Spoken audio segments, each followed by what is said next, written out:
Now, if we think of the Imperial Encounters, the interest in the non Western cultures were already there.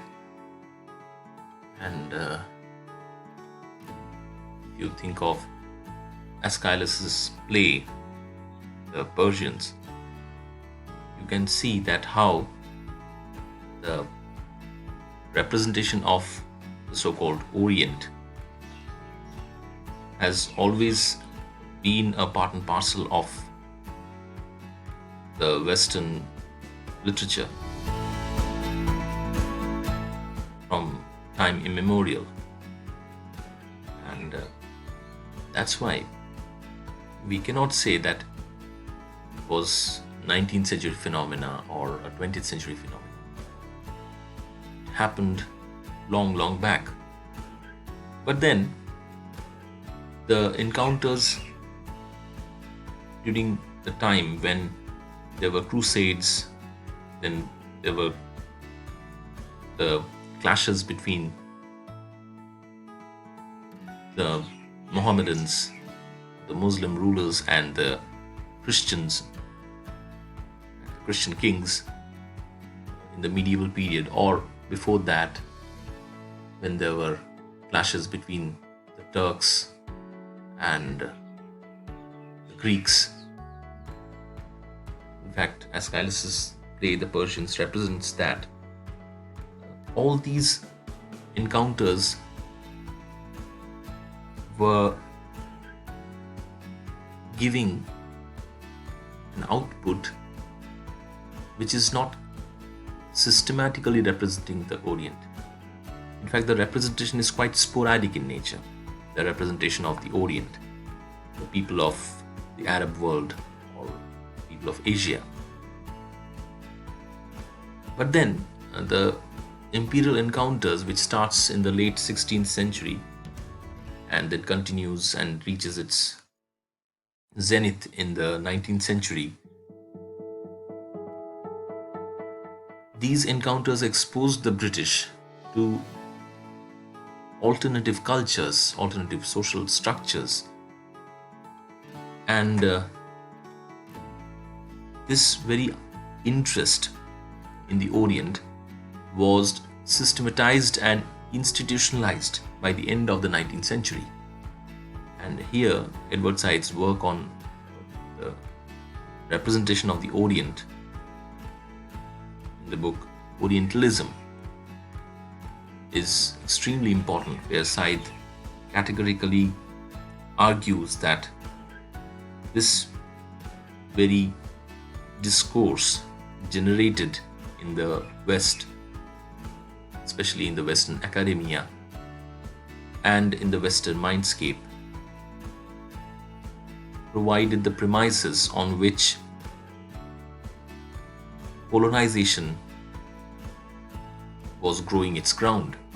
In fact, this very discourse of the Orient as an inferior other to the Occident, to the Western intellectual, to the Western civilized mind, became a premise, became a basis on which the entire structure of the empire could build itself.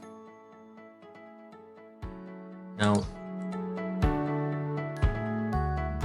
when there was a downturn, as we have located, the downturn of British Empire, the decline of the British imperial superiority in the late 19th and early 20th centuries, the British as well as European mindscape was divided.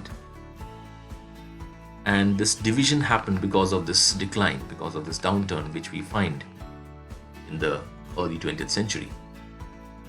Now, how was it divided? On the one hand, we find that there is a racial pride, a sense of cultural and technological superiority, which was again a corollary of imperialism and a logic of imperialism as well. On the other hand, we find a realization, a kind of disenchantment with this very idea of racial pride and cultural superiority. which comes with the sense that Western civilization is spiritually bankrupt and degenerate. It is going down and down and down, and there is a decadence which is visible, there is a degeneration which is visible. And you'll find this sensibility in various Fondasiacal writers of the late 19th and early 20th centuries. And here we have to connect this with the impact of the downturn that we find in the very idea of the empire, the very structure of the empire. So as the empire became vulnerable due to the First World War, due to the Second World War, and also because of the several movements, anti-colonial nationalist movements which were emerging in the various parts of Asia and Africa, and also the conflicts which were emerging in the Arab world. All these things were contributing to the decline of the British Empire. In fact, the hegemony of Europe was undermined. And here we find a kind of connection between the literary output of this time and the social and cultural events which were taking place during this time. As the decline was taking place, there was interest in the non-European, non-Western culture. And it was believed that, on the one hand, of course, there was this sense of racial pride and cultural superiority, technological superiority, that we are more modern, so we are more civilized. And in this way, social Darwinism was at work. By the time Darwin's theory of natural selection and ideas about the survival of the fittest were already prevalent. I'm talking about the late 19th century. And there was a strong discourse which emerged during this time that believed that if you are technologically more successful, if you are scientifically more advanced, then definitely you have more right to survival. So this is a kind of social Darwinism which was quite crucial to the development of this intellectual tradition, which was predicated upon the belief that Europe is greater or Europe is better than other cultures. On the other hand, there was this weak but yes, quite important realization that Western civilization, as it is progressing further and further, apparently in terms of science and technology, in terms of modernity, it is being spiritually bankrupt, it is being morally degenerate.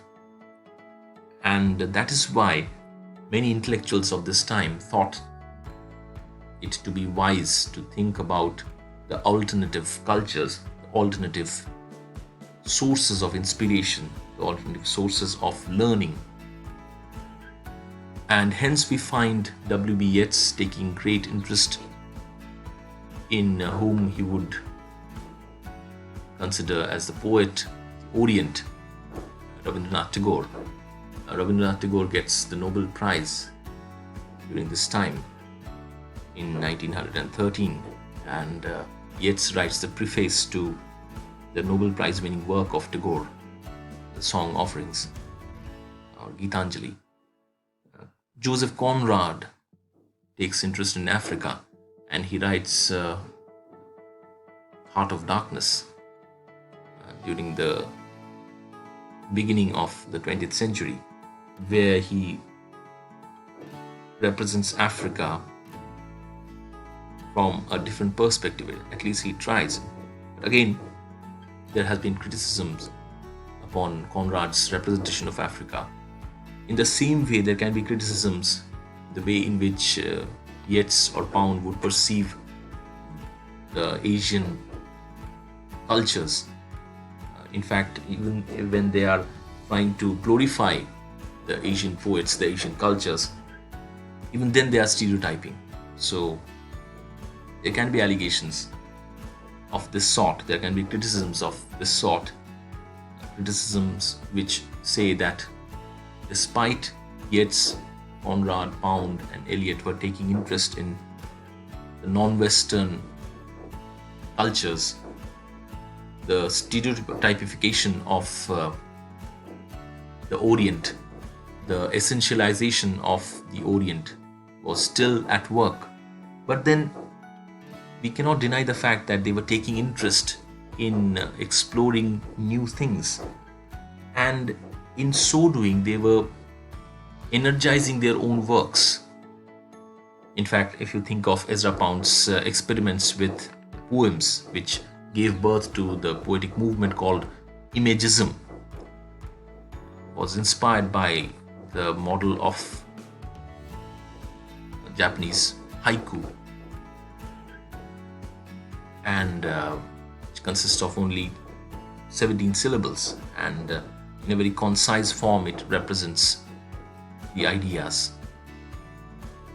And in the same way, in Imagism you will find that ideas are represented in a very, very concise form, with precision, with as Pound would say, accuracy, and a certain amount of objectivity. So Eliot comes with Hinduism.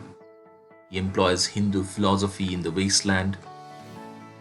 The very interpretations of the 3 Da in the wasteland can be referred to here, or the ending of wasteland, Shanti, Shanti, Shanti, again throws light upon the fondness that Eliot had. In fact, he was a scholar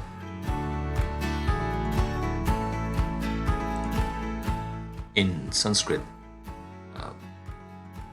and E.M. Forster explores the colonial encounter in a very nuanced way in A Passage to India, where we find Dr. Aziz and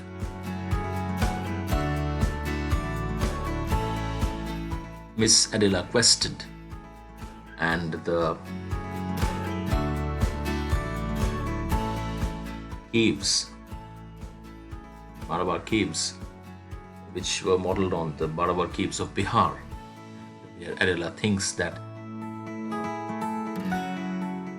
Dr. Aziz has attacked her while she was alone with him. And then there would be trials of Dr. Aziz, and the trial of Dr. Aziz's attempted rape, attempted sexual assault on Adela Quested. And we would find that how this brings to a boil the common racial tensions and prejudices between the Indians and the British who ruled over India. So in this way we can find that the impact of the empire would shape the literature of the early 20th century. So to understand this, we have to look at the context of the decline of the empire, and then we have to understand how decolonization started, and then we have to come back and understand the dichotomy in the attitude of the Western authors towards the non-Western civilization. And then we have to locate the modernist writers like Yeats, Pound, Eliot, and various others in the very paradigm of the realization that there are alternatives to the Western ideas. So these are my references, and we would discuss more in the subsequent videos. Thank you for watching.